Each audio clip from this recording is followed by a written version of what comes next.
प्यारे दोस्तों, कब्र वालों के सच्चे वाकयात में से ये वाकया बयान कर रहा हूँ। इसे आप गौर से सुने।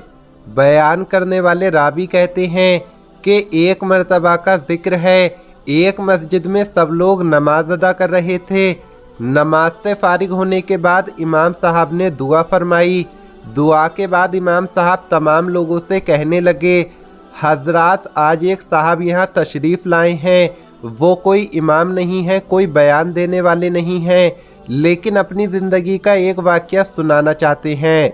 मैं आपसे गुजारिश करूँगा, थोड़ा सा वक्त निकाल कर इनकी बात सुन लीजिए।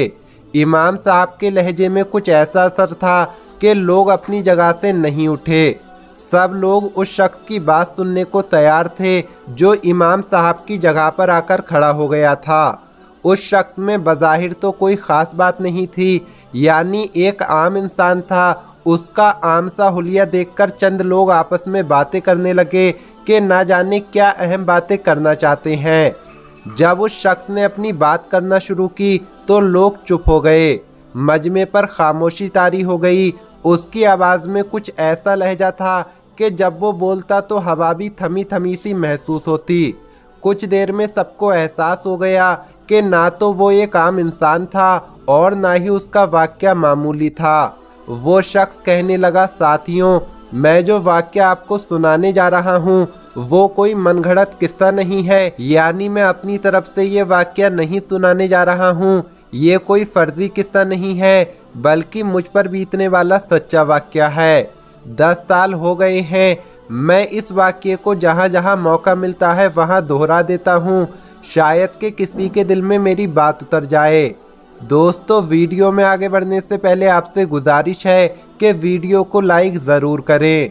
वो आदमी बताता है, मैं एक गांव का रहने वाला इंसान हूं और ये वाक़या उसी इलाके के एक जंगल में मेरे साथ पेश आया है। मैं गांव वालों की भेड़ बकरियां चराता था, यानी कि मैं चारवाहा था। एक दिन मैं जानवरों को जंगल में लेकर गया। वो बहुत घना जंगल था जहाँ पर बेतहाशा दरख्त थे और मेरे जानवरों के लिए वहाँ पर बहुत ज़्यादा घास थी, इसलिए मैं उसी जंगल में जाता था। एक मर्तबा ऐसा हुआ कि एक दरख्त के नीचे चादर बिछाकर मैं लेट गया और भेड़ बकरियों की निगरानी करने लगा। अभी थोड़ी ही देर गुजरी थी कि हवा में किसी हाथी की चिंगाड़ गूंजी और बकरियां सहम कर इधर उधर भागने लगीं। मैं हाथी की चीख सुनकर जल्दी से खड़ा हो गया कि इस इलाके में हाथी का क्या काम है। फिर आवाज़ से लगता था कि वो कोई पागल हाथी है। भेड़ बकरियां सहम कर एक खारदार झाड़ी के पीछे जमा होती चली गईं। मेरी समझ में कुछ भी नहीं आ रहा था कि मैं कहाँ जाऊँ। मैं अचानक एक तरफ भागने लगा। अभी मैं कुछ ही दूर गया था कि अचानक हाथी के कदमों की आवाज़ मुझे मेरे पीछे आती हुई सुनाई दी। मैं रास्ते बदल बदल कर भागता रहा, कभी यहाँ तो कभी वहाँ, लेकिन मैं एक पागल हाथी की रफ्तार का मुकाबला कैसे कर सकता था। भागते भागते अचानक से मेरे सामने एक गुंबद आ गई, जैसे वो ज़मीन से उगाई हो। गुंबद में दाखिल होने के लिए एक छोटी सी खिड़की थी। अंदर से वो एक छोटा सा कमरा था। मैं जल्दी से उसके अंदर घुस गया। उसके बीच में एक पुख्ता कब्र थी, यानी पक्की कब्र बनी हुई थी। उस कमरे के बीच में छत से लोहे की एक जंजीर लटक रही थी। अंदर बहुत कम जगह थी। मैं मुश्किल से एक तरफ खिसक कर खड़ा हो सकता था। कब्र पर खड़ा होना मुझे गवारा ना था। हाथी भी कुछ देर के बाद मेरे पास पहुंच गया। वो गुंबदनुमा इमारत मजबूत पत्थर की बनी थी, वरना हाथी एक ही बार में उसे तोड़ डालता, यानी उसे गिरा देता। जब वो हाथी खिड़की से अंदर दाखिल न हो सका तो अपना सूंड अंदर दाखिल की और मुझे मारने की कोशिश करने लगा। अब तो मुझे यकीन हो गया कि वो पागल हाथी मेरी जान लेकर ही छोड़ेगा। हाथी की सूंड अंदर आने से मैं बहुत परेशान था। उस वक्त मेरी हालत ऐसी थी कि मैं बेहोश होकर ज़मीन पर गिर पड़ता। अगले ही लम्हे एक अजीब बात हुई और मुझे अपनी मौत का यकीन हो गया। कब्र के अंदर से एक ऐसी आवाज़ आई जैसे कोई तकलीफ़ में गला फाड़ फाड़ कर चीख रहा हो। मैंने अज़ाब कब्र के कई वाक़यात सुन रखे थे, लेकिन अपने कानों से ऐसी चीखें पहली बार सुन रहा था। इससे पहले कि मैं मज़ीद पागल हो जाता, मेरे होश उड़ जाते, मैंने एकदम से कब्र को देखा। कब्र के एक तरफ एक गड़ा बना हुआ था। उस सुराग में से एक अजीब सा बहुत ही बड़ा काला बिच्छू बाहर निकला और दीवार से होकर मेरी तरफ बढ़ने लगा। जैसे ही बिच्छू कब्र से निकला, उस कब्र में मौजूद इंसान की चीखें रुक गईं।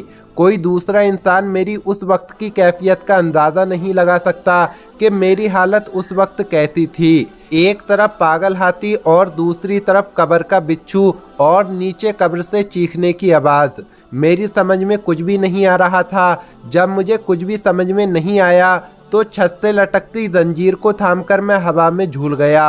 अब मैं हाथी के सूंड और बिच्छू दोनों से बच सकता था। हाथी की सूंड अब भी कमरे के अंदर थी। हाथी ने जैसे ही अपनी सूंड घुमाई तो उसकी सूंड बिच्छू से टकरा गई। मालूम नहीं बिच्छू का क्या बना, लेकिन अगले ही लम्हे हाथी बेदम होकर जमीन पर गिर गया। थोड़ी देर तक हवा में चारों तरफ हाथी की आवाज़ें गूंजती रहीं। फिर हर सू मौत का सन्नाटा छा गया। बिच्छू का भी नामो निशान न था। शायद वो हाथी का सूंड लगते ही जमीन पर गिर गया था और कब्र में घुस गया और हाथी उसके जहर की ताब न लाकर जान से हाथ धो बैठा। जब मुझे यकीन हो गया कि हाथी मर चुका है और अब नहीं उठेगा तो मैं जंजीर छोड़कर नीचे उतरा। जैसे ही मैंने खिड़की नुमा रास्ते से बाहर निकलना चाहा तो मेरे सामने हाथी की लाश पड़ी थी और मुझे उसके ऊपर से ही गुजरना था।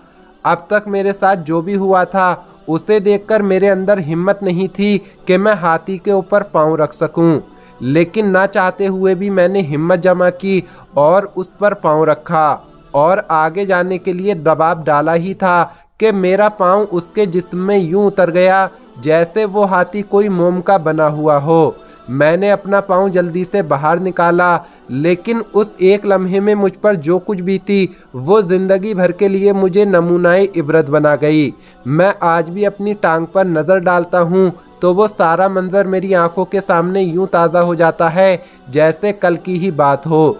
इतना कहकर उसने अपनी सीधी टांग से कपड़ा उतारा और देखने वालों ने बेख्तियार अपनी आंखें बंद कर लीं। घुटने से टखने तक, यानी वो टांग जहाँ पर गोश्त होता है, गोश्त का नामो निशान नहीं था। हड्डी के नाम पर उसकी टूटी फूटी टांग सबके सामने थी। पाँव का बाकी हिस्सा शायद मोजे से ढका हुआ था। कब्र के बिच्छू के जहर का इतना असर था कि हाथी को उसे छू जाना ही न सिर्फ हाथी के वजूद को पानी पानी कर गया, यानी जैसे ही हाथी ने कब्र के बिच्छू को छुआ तो हाथी पानी पानी हो गया, बेजान हो गया, उसके जहर की ताप ना ला सका और उस चारवाहे की टांग भी दूसरों के लिए निशाने इबरत बन गई। वो साहब कहने लगे, मैं आज तक इस्तग़फ़ार पढ़ता हूँ। मेरे उस वाक़े की खबर हमारे गांव के एक बहुत बड़े बुज़ुर्ग तक पहुँची। उनकी उम्र तकरीबन 100 साल है। वो मेरे पास आए और कहने लगे, क्या हुआ बेटा, कहाँ गए थे?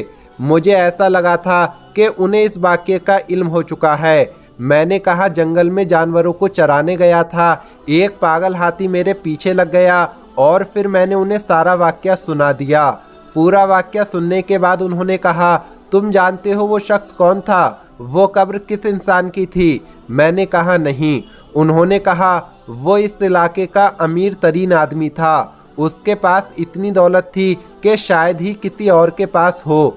ये तकरीबन 150 साल से ज़्यादा पुरानी बात है। वो शख्स इस पूरे गांव का ज़मींदार हुआ करता था, लेकिन बहुत ही ज़्यादा जालिम था, अय्याश था। उसको ना सिर्फ अपनी दौलत पर घमंड था, बल्कि वो औरतों की इज्जतें लूटा करता था। एक दिन उसने एक पाक दामन औरत से जिना किया और यही नहीं बल्कि पूरे गांव के सामने उस नेक औरत को बेइज्जत किया और कहा कि ये फाहिशा है और मेरे पास आई थी कि मैं इसके साथ गलत काम करूं।